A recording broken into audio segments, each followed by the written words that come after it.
What's going on, people? We are back for another Moon Knight discussion. We're gonna go deep dive, spoiler filled on episode 3. Me and Ant, we are back. What's going on, Ant? Not much. Here for it. Hey, it's late, man. It's like 10:44. I just got back from the Northman, and Ant is tired as well. So we're gonna I'm do like staying our up this best. late unless I'm drinking, Sam. So yeah. And it's the thing. I don't drink. I don't even drink coffee. So for me, this is a lot. But we're gonna get through it, you guys. So any of you guys that are in the chat, let us know if you have any in-depth questions. We'll try to answer some of them. But let's go ahead and I guess unpack this. So the episode begins with Mark, Steven, Layla, whoever. whoever you want to give this man a name. I'm just gonna call him Mark for the sake of it. He's in Egypt now because Mark knows that he has to get to where the tomb is to unearth what Kanju is trying to do. But at the same time, simultaneously, Layla is already over there as well. She's trying to do the same exact thing. You come to find out that instead of kind of like the first episode, this is the reverse. In this episode, most of the episode, Steve is breaking through to Mark's subconscious. And he's in the driver's seat a large part of this episode. So it's a very interesting difference because you get a lot more backdrop of who Mark is, as opposed to kind of how the first episode, you got almost everything what Steven was. And he was being tormented more so in the second episode as well. What did you think about this episode, man? I thought it was interesting. I like how they made Steven skill set useful, something that Mark didn't have access to. Right. So we see that there's different strengths of different personalities, which makes it from a story perspective that I won't be sitting here wondering like why don't you stay this other more competent personality all the time? Why are you going back to this one? But they actually made the abilities of them different so that there's a purpose for Mark versus Steven or Steven versus Mark, depending on the situation, and even forcing them to like give up control. Right. Yeah. I think that was one of the things I found was good about this episode, even down to probably one of the most controversial, epic moments of this episode. The concept of what happens here visually is epic. It shows a power set that I'm like, whoa, what is the implications of this? But then there's a downside to that, which we'll get into the negatives of that a little bit later on. But Khonshu needed Steven, not Mark, because Mark didn't have the comprehension of, where, the different stars align. He didn't understand a lot of different things. Matter of fact, they couldn't even get to the right destination from the coordinates because Steven was the one that worked with Layla to figure it out at the tomb site. We did get a little bit about Layla and Mark's relationship and a little bit of the background for what happened as well. Because in this episode, I believe this is the same episode, or is it not the same episode? That we're about to get some spoilers. I gotta be real careful. It's the same episode where they're inside the tomb, or they haven't gotten inside the tomb yet. They haven't gotten there yet, I don't believe. They've gotten there. They've gotten there. Location, but okay, got it. All right. Okay. Yeah, I was about to give away a whole lot. Right. But I think we do mention that Layla's background of her father in this episode, right? Yeah, where she does bring about like kind of what her father's job was, as well as his connection possibly to why she's doing what she's doing, and that is laying a heavy toll on her emotionally. And it's also kind of, I guess, separating her reality with Mark as well, because even on the boat, they had like a real conversation. She's kind of like, you just remind me of what my father does to me all the time kind of thing, which is so weird because, and we talked about this last time, Steven, a lot of the times is very dorky, but he is really willing to be open with Layla. He's willing to kind of like talk with her and figure out what she needs, compliment her. You got to be very white when you say that. Oh, right. You don't care about your needs. He's leaving you emotionally alone. Oh, baby, I got you. Let Steven come here and soothe you. You want to speak these hieroglyphics? You hear? Like, baby, I got stars for you. Right, show you all them stars. I'm gonna keep it G-rated, but it's funny because when I mentioned it, I was just looking up Egyptian. Like Moon Knight has me interested in like looking up Egyptian history, and the oldest gentleman magazine in history was found in Egypt, and it's called this papyrus. So I was just thinking about like yeah, Steven's gonna be like, yeah, I got this papyrus to show you. Give us some ideas. I'm well versed. So because we're also getting the googly eyes, right? Am I the only person like we're getting the googly eyes between Steven and Leah? No, I messed up the name. Layla. Yeah. We're getting the like the little hints that oh, he wanted to leave me. That means I'm kind of a free agent, right? He definitely left this understanding like, oh, well, you're leaving me, but then a part of you won't leave me. You know, and I think that's the thing that it makes it so hard to gauge who's cheating on who, because she knows a part of who Mark is literally won't leave her. And then the other part will do anything for her to protect her. Or she believes every personality has their own agency and love the one you with. You know what? I don't know, man. Love the one you with. If Bruce Banner kisses Black Widow and Hawke kisses Black Widow, is it cheating? Is it cheating? Maybe they're poly. I don't know. Who am I to judge true love? Who am I to judge true love, Sam? The heavens and the stars moved for these people. Look, you know what? I really don't know. I just know it bothers you. I'd like to switch it. It is what it is. You said as you shake your head. It is what it is. You know, I'm just gonna put Conchu up here. So Conchu plays a big role in this episode because he kind of goes for broke in this. Like he goes and defies the odds and trying to, you know, change the stars, change time. He breaks a lot of the codes that they're supposed to go to. Matter of fact, he tells Mark, yeah, we need to have a meeting with the gods. So they go and have the meeting. And Conchu gets really emotional. Like he kind of has an emotional breakdown in the midst of it, where Arthur just takes it and runs with it. Arthur's like, I'm the victim, yo. Like I was with this guy and he was abusing me, and now he's taking advantage of this man that's mentally fractured. And Conchu was like, no, he's trying to wake up a whole nother deity that isn't supposed to be here. And he got caught up in his web of lies. And it's kind of like, it's weird because Conchu really is using Mark. He really is. Like, that's not a lie. No. It's like he's mentally and emotionally using him. Yeah, and at the same time, he's taking advantage. And at the same time, it's kind of like, is his reasoning, his rationale justified? Because I get, at the end of the day, it's like their presence and what Moon Knight is very vital to the protection of, I guess, the realm or whatever you want to call it. But at the same time, at what cost? You know, and Conchu doesn't care. Like, Conchu could care less about how fractured mentally Mark or Steven is. He just wants to take advantage of what he has at the moment. And then that's where we have the situation where the council is like, look, Mark, are you unwell? Mark's like, this is a safe place, Mark. It's okay. Well, because we've seen Conchu apparently has a history of using mortals for his own devices and his own outrage and balance scales of justice and all that stuff. So the best way to win a debate is with the truth, right? To weave the truth in your direction. So Steven wasn't wrong in anything he said. The only thing he lied about was his own innocence. And you ever see somebody lose a debate or lose an argument because they let their emotions get the best of them? It's like, it don't even matter what you say at this point, bro. You look unstable. Look unstable.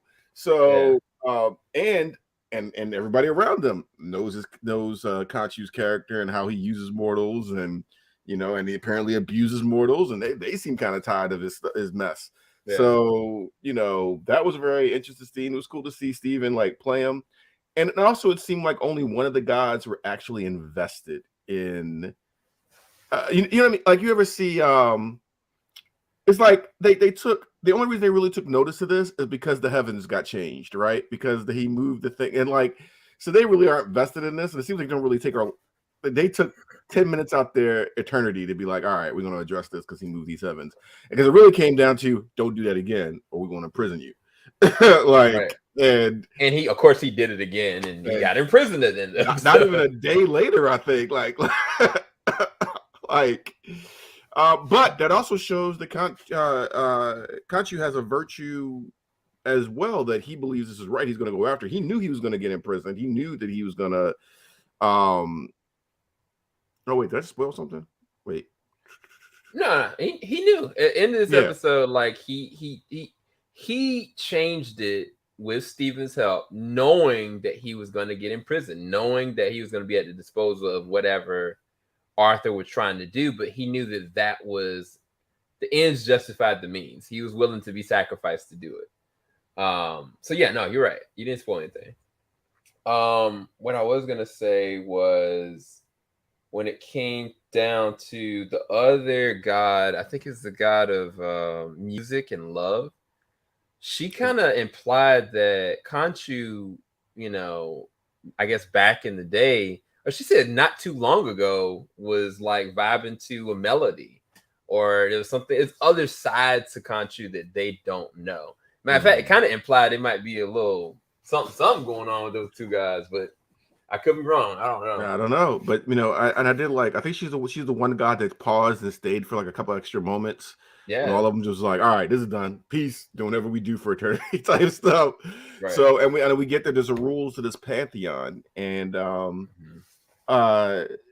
so yeah, I'm like I said, I this show's got me. I'm sorely lacking on the gods of Egypt, like knowing them and their backgrounds and everything like that. So this is really interesting to me. Yeah. I know I got to do it, so you're not going to like it, but we got to do it. We got to talk about it. All right. Got to talk about it. So when we were watching this, like the setup, the way they set up the fight sequence and everything was actually pretty cool, because it felt like, oh, wow, man, Layla might die. Oh, wow. Like Steven found, what was needed, but now Layla is in jeopardy and he can't get to her quick enough. So what is he going to do? Is he going to sacrifice himself? What does that mean? And so then we get to this picture right here where he is stabbed in multiple different directions. Impaled. He's not even he's impaled. Yeah.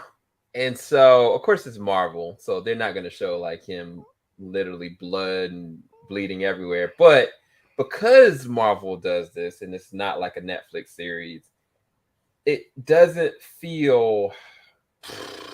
How do I put this nicely? It doesn't feel like there's any real stakes here. It doesn't feel like there's any cost to anything. And I guess that's why at the end of this episode, Khonshu is no longer going to be able to be his protector. Because I don't know if that means that if they hit him in the head with that when he died, is it that the armor around his body protects him, or is it that Khonshu is protecting him? You feel what I'm saying? Like, I really don't know. Yeah. So this, and I think when we were watching it, I like might have groaned or like sighed or something like that, because because it lowers the stakes, in my opinion. And it's kind of like, all right, so now the only time he's weak is when the weakness is when the god's outside of him.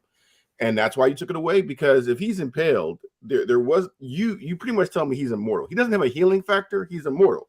You know what I mean? And it kind of like, why are you dodging? Like, why do you dodge punches or blows if we can see you just get impaled and it doesn't, not even a momentary like down? So if a hero doesn't have weaknesses, if there's no, or maybe the weaknesses are only supernatural things, but you got to tell us what the limitations are for us to have stakes in this story. Now, admittedly, this just happened.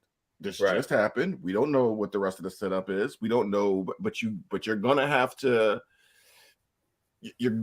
tell us what the limitations of this character are, so we can we can feel the stakes in combat, because it's kind of like in the second Matrix, where all right, we know you're in a program, but they were getting hit. There was no blood. Neo was never really in any real danger throughout, up until except for the Smith thing, and that was from being taken over. So when you're watching those fights, they look cool. They're greatly choreographed, but you're like, what are the real stakes here? You know what I mean? Like, what is the real?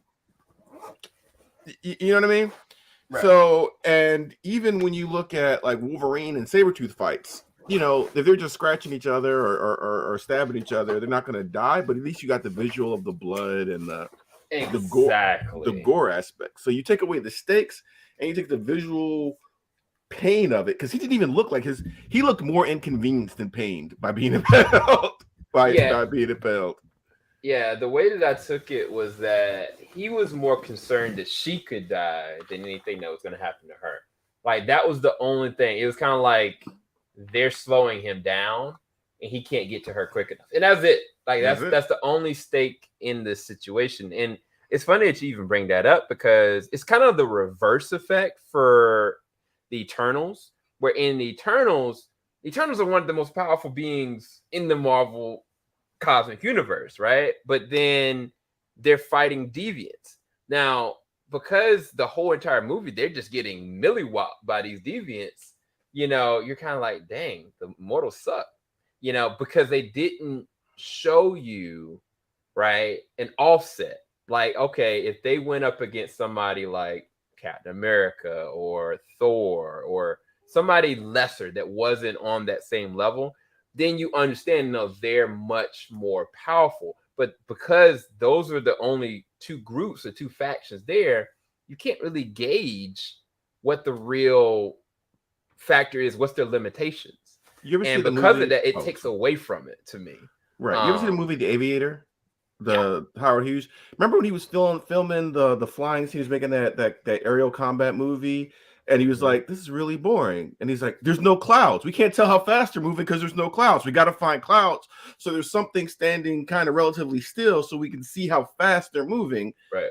That's what we're not getting from this, from like the Eternals you're mentioning, and possibly, I'm going to say possibly Moon Knight. But this, because it made me go, and you can't just throw powers out there, because in the greater universe, if you connect things, and I'm going to expect, all right, well, I mean, he Moon Knight versus Captain America. Well, he's gotten impaled all these times. What does he care about Captain America? Or even in the Loki series, and Marvel, I need you to get a tighter rein on this. Loki is blocking blows from Thor in Avengers 1, like going, he's not as strong as Thor, but he can hang with Thor for a bit. Right. You go to the Loki series, he's getting punched out by mortals. like you got to make it make sense, Marvel. You got to make it make sense. And so I don't know. That concerns me when you have an interconnected universe.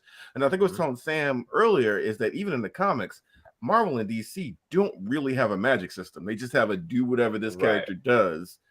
Maybe a catalyst like Zartana with the backwards thing, but even that. Recently learned she don't even really need to do that. That's just a gimmick.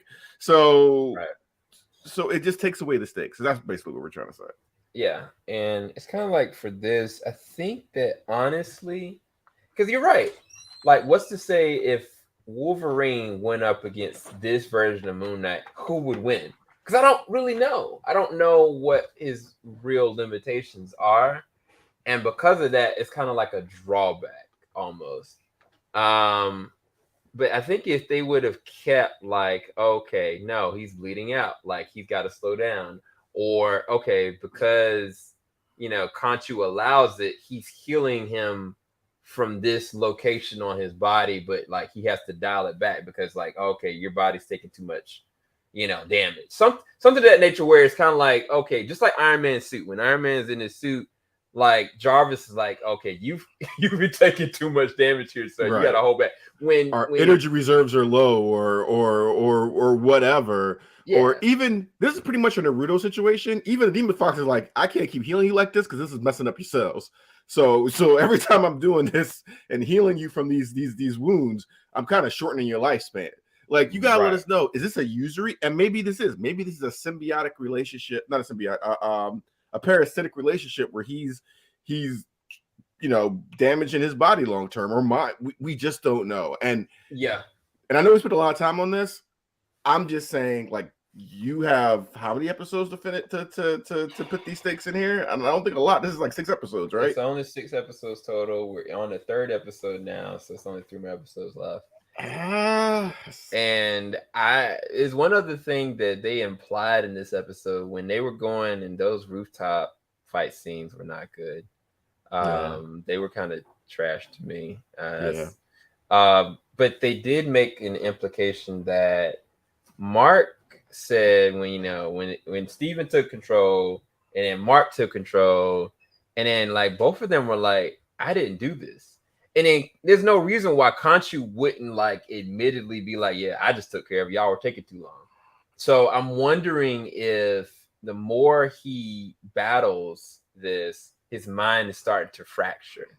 I think that would be very fascinating if they went down that direction, because there's definitely another entity doing some other things.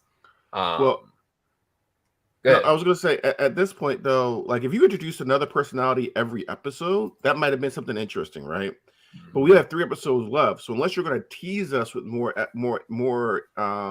personalities or something in there for the next season, I could see that. But they introduced more personalities now with only 3 episodes left, and we have to get this revolution and all this other stuff. Yeah, I just don't know. Yeah.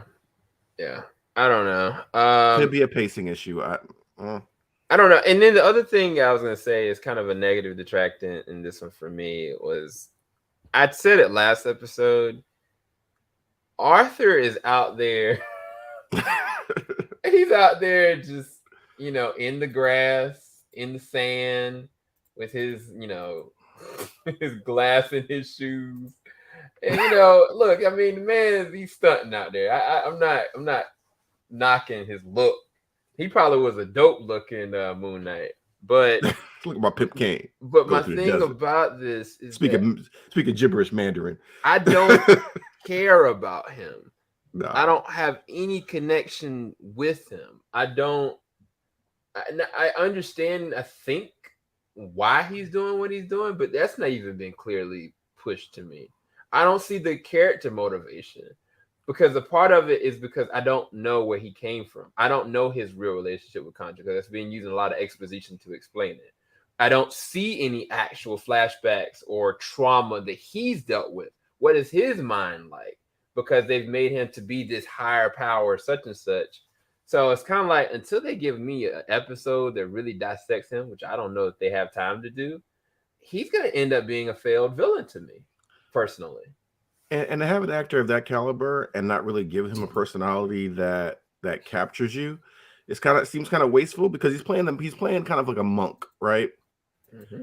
Monks without natural charisma or some kind of like funny, monks are boring.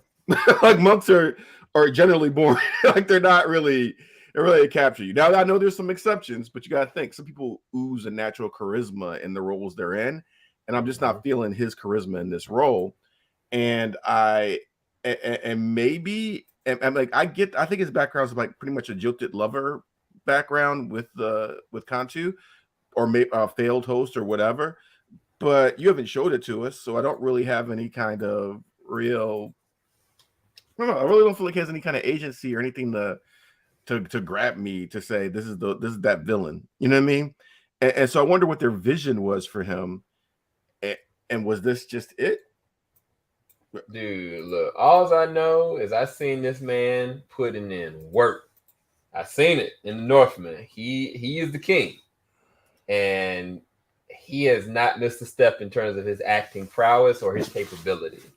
And so, looking in comparison, like his ability in this versus that, like I'm not gonna say it's nearly embarrassing, but I don't know what they're trying to do with this character.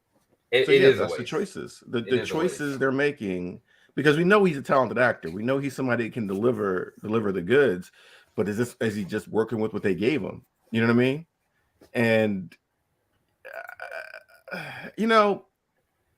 for much as we love superheroes, villains kind of can set the pace of a conflict, right? Can really like, yeah, gonna hate me for this.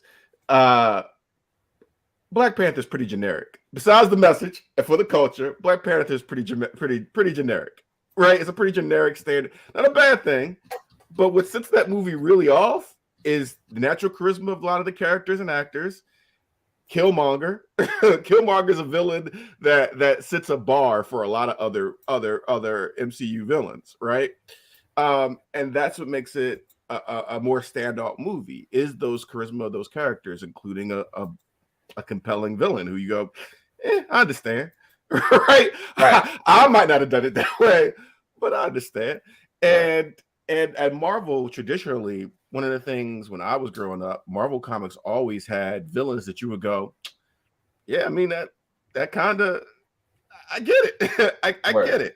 You know, where DC for the most part was a mustache trolling, but it was Marvel gave you villains that you go, yeah, that sucks. Yeah, because usually it was some scientist that got screwed over, or I think that's why Batman's pantheon was a really worked with a lot of fans in the 90s cartoons, because every villain was screwed over by some other rich guy or corporation or the system or something else. So you're like, I see this. I see where this goes. So yeah, that's just my opinion. Don't throw me. I bought Black Panther. It's on my shelf over there. I supported. I saw it 5 times in theaters.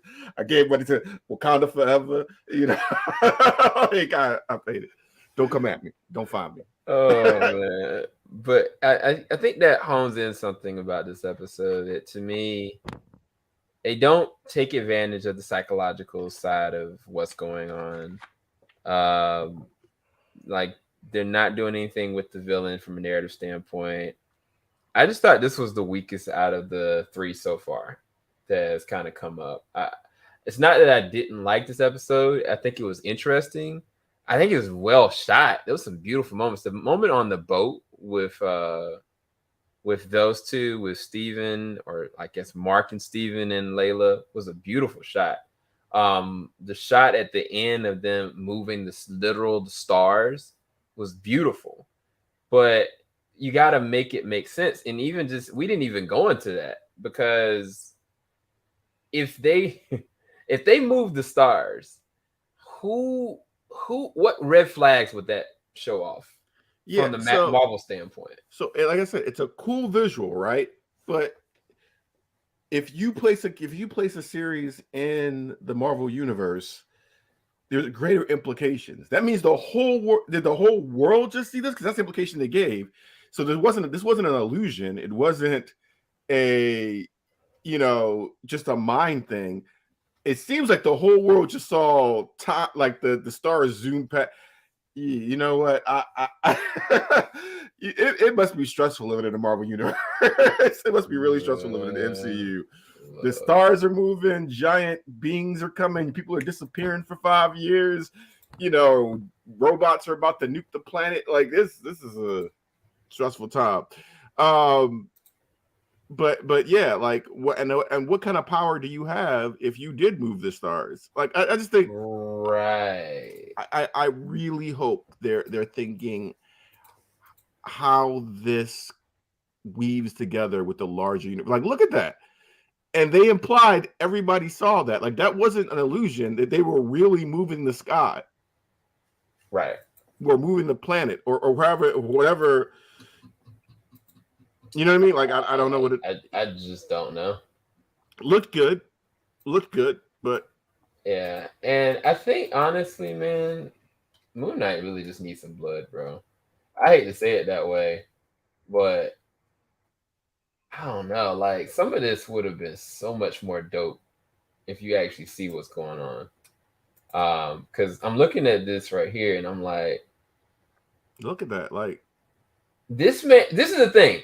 We know how strong Moon Knight is, right?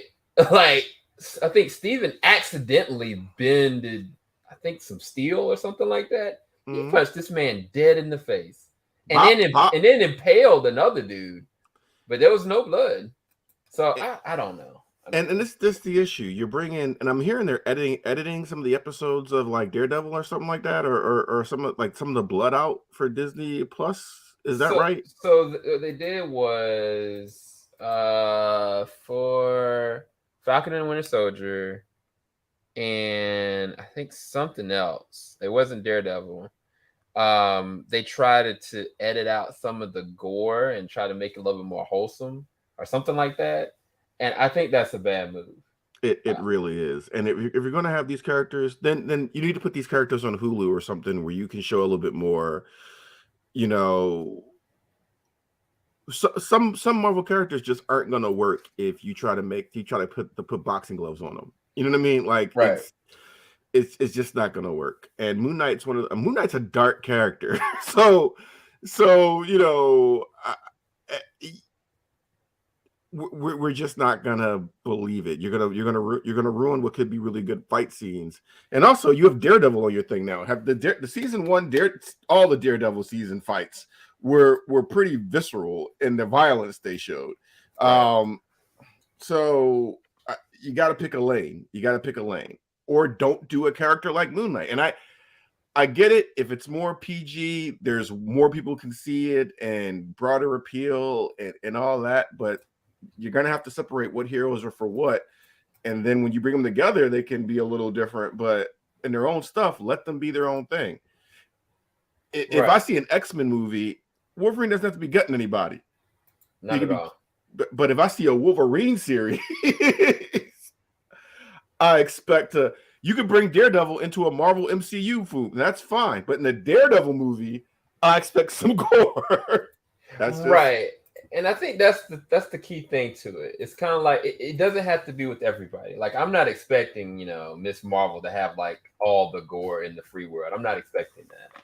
But with Moon Knight, I had a certain expectation that, okay, you bringing on, Daredevil over, and you set the settings so that you can make it PG-13 or PG or whatever. So some people don't have it available to them, but you still have it up there, so the adults can still see it.